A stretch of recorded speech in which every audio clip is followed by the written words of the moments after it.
વડાપ્રધાન નરેન્દ્ર મોદી આગામી 25 ફેબ્રુઆરીએ રાજકોટ આવી રહ્યા છે, ત્યારે તેમના હસ્તે ગુજરાતની સૌપ્રથમ એમ્સ તેમજ સૌરાષ્ટ્રની સૌથી મોટી જનના હોસ્પિટલનું લોકાર્પણ કરવામાં આવશે। આ સાથે જ ₹1056 કરોડના ખર્ચે તૈયાર થયેલા Rajkot Surendranagar railway double track પ્રોજેક્ટનું પણ લોકાર્પણ વડાપ્રધાનના હસ્તે કરવામાં આવશે, જેને લઈ તંત્ર દ્વારા રેસકોર્સ ગ્રાઉન્ડ ખાતે વડાપ્રધાન મોદી વિશાળ જનસભાને સંબોધશે, જેની તમામ તૈયારીઓ તંત્ર દ્વારા પૂરા જોશથી ચાલી રહી છે। આ રેસકોર્સ ગ્રાઉન્ડમાં પ્રધાનમંત્રી વિશાળ જનસભાને સંબોધિત કરશે।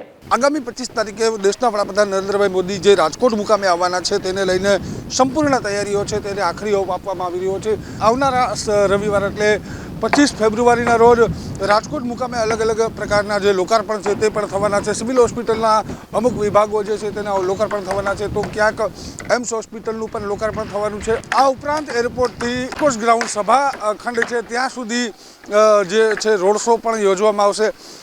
સંપૂર્ણ તૈયારી સ્ટેજ સહિતની અત્યારે થઈ રહી છે।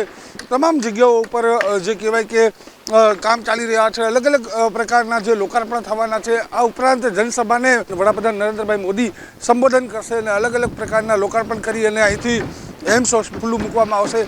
આ ઉપરાંત જનસંબોધન કરી આવનારી 2024ની લોકસભા ચૂંટણીને લઈને પણ ક્યાંક મોટી જાહેરાતો થાય તેવી પણ સંભાવના સેવાઈ રહી છે।